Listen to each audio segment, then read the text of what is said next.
Comment batricher bayibi même pas na PV kadi mabandi kotanga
bavua comment batricher bayibi même pas na PV kadi mabandi kotanga bavua bandi kotanga baba comprendre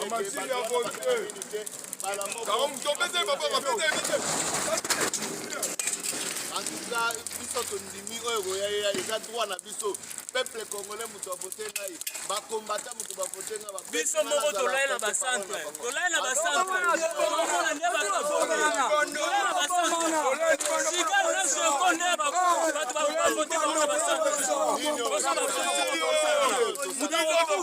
tolali bakangi batolama mashine ya vote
message comme ok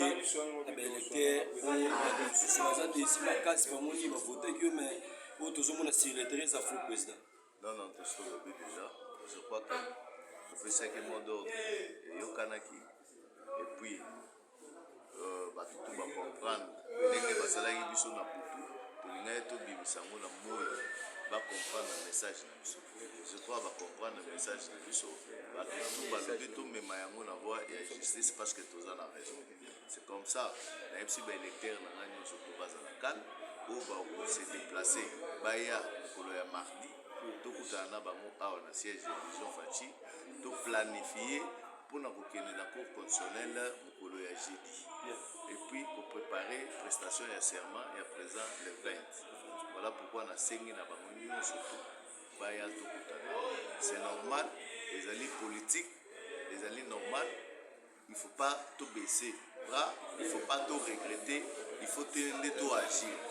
Boyo to surtout bimisi yango que ba voter ba touté ba nommer ba tout surtout lobby yango to ndima injustice wana te. Oyo a voté a mérité pour ça la voter. O ba nommer il faut pas longola ba pesa place wana na mutu oyo ba votaki. Yango tozo senga biso surtout moral ezala ya komata pour que tout préparer. Merci président. Oui. Tobanzi ke mokele ezomona biso chango bakonzi balingi biso te ndeko Kadima papa Denis Kadima opibliaki président bien tosepelaki ozosala mosala malamu olobaki olaki biso 150 personnes oyo batikela mpo na deuxième liste ya bato bayebaki bamashine oyo basalaki buzoba na bacentre toyebi ke boyebi histoire ya Kalonji toza na bavideo na ye mama Karine abimi na bavwa na ye na kati ya chango bapeve nyonso ezawa na bakombo na ye yango ezawa mais tomoni bozopiblie ndeko oyo bonome Kalonji parce que aza élite bonome ye na équipe na bango basali clique na bango na mpo bakweyisa mama Karine sompi mokeba na kati ya regroupement ya 4 AC. Vraiment tozo senga na cour constitutionnelle toboyi avant to pelisa moto tozo senga bo retrancher likamba mama Karine sompi mokeba ye aya na ba PV na ye bureau par bureau biso toza na ba PV na biso tosengi ndeko Peter Kazari Kangonde oza ministre ya intérieur kosala koklise te sentiment ya kindeko na yo te ya ke Kalonji aza pete na bino te luka kimia parce que lobi tokozala kuna mobondo na ministère de l'intérieur po retrancher likambo na biso bapeve yango bapreve yango wana botuna Kalonji aye eza wapi bureau par bureau yango oyo bomoni bien 4 ase yango wana numéro 55 yango oyo bapeve yango oyo bapeve yango wana bapeve na biso yango ozomona ya mama Karine numéro 55 ozomona bapeve Ogi Kalonji Dynamique. Chekobea, député national, Fachi Beton, chef de l'État, Etienne Tshisekedi, héros national, base. Ouais, et ça, Dynamique Chekobea. Bon, koye bisa, batu oyo, batia des organisations na IDPS, que makamona bino tout, et bimi na bois. Na bois ça. Moni batikage na bino, na niveau ya parti, osali ba mama na batikage. Bato babimi ba député, oyo babimi bango na butu, baza ba député. Côté moi ba député té. Mokonza mboka ye moko azana nu ayebi bato basali campagne, na kati ya muambe po na kati ya Kinshasa. Bato oyo obimbisi comme ba député et puis mutu oyo a travaillé liste ya ba député IDPS toyebi ye okise Kabuya yo attaque secrétaire général wa osali musala mo mabe wa secrétaire général o traité liste ya IDPS yo yepesa oto ba ifase cheko combattant wa sali campagne kolenga na yo donc to lancer message na force ya monde donc des organisations bino bomima na parti bomemela biso tina makambo d'élection. Vous avez une ambition, premier ministre a été la présidence assemblée, comme ça, on dit la partie. Pour participer à la tête. Vous avez triqué liste à partie. Vous avez un combattant. Vous avez un tokotique à tête. Vous avez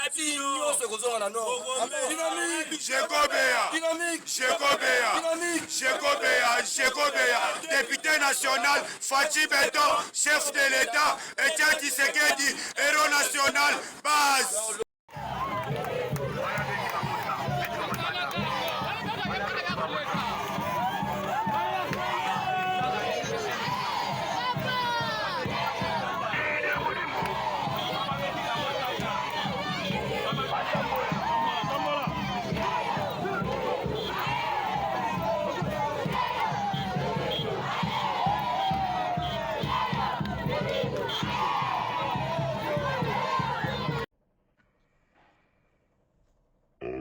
ça TikTok. Ça TikTok va son mise au continu. Il est 23h28. Les lotos le 12 janvier 2024.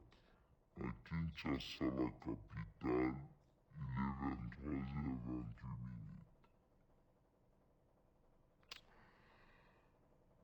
TikTok est commis à 1h du matin.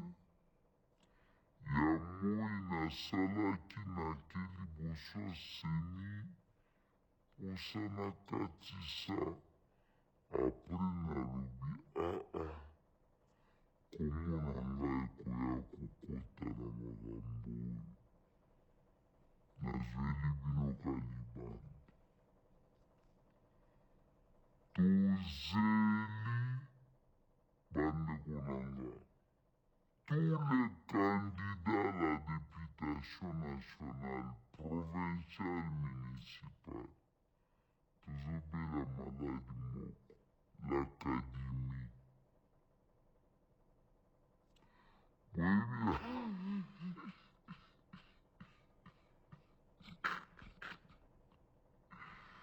Boyebi l'académie ezali eza maladi oyo ya moto azozela eloko ma eloko ezoya te soki oki bazotuna yo tu souffres de quoi? Je souffre de l'académie. omoni motu depi alakaki yo azokokisa te papa otiki nga na académie boye ndenge concept ya sika l'académie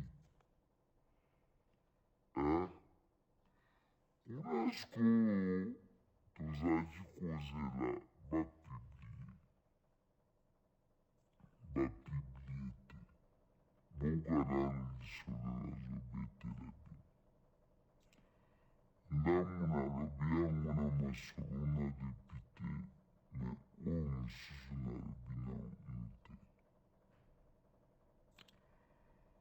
te po awa tozoannonce tokoya koloba na detail tozwi baversion soki 4 d'abord baliste nyonso bozomona ezosirkile wana eza ya lokuta ça n'engage pas la CENI oyo motu boye abimi liboso namoni meme bato bazokomelanga félicitation nalobi te eza ya lokuta d'un côté toyoki kuna ke kadima mpona koboya fraude na makambo mosusu azwaki la partie numérique apesi yango bakorea yokende kolobisa bango na kikorea tomona yo okende kosala kopo kuna bango siko bayebi te ke eliezer aza nani bayebi te ke oyo nani Sophie Kakuji aza nani bayebi te ke Dugi Kulungu aza nani te bango bayebi te donc cette partie-là ezalaki contrôlée mais c'est pourrait qu'il y a divergence entre les membres ya bureau ndenge toyoki ce n'est pas une information que je confirme ça prendre avec pincette et qu'il y aurait une divergence entre la partie technique oyo ya bacoréen mais qui divise un peu le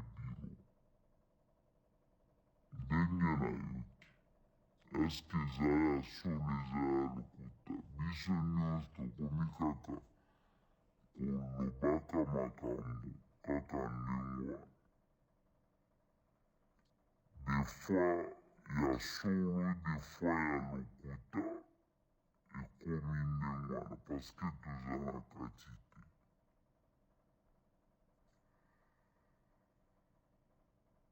ya mibali toyoki ke non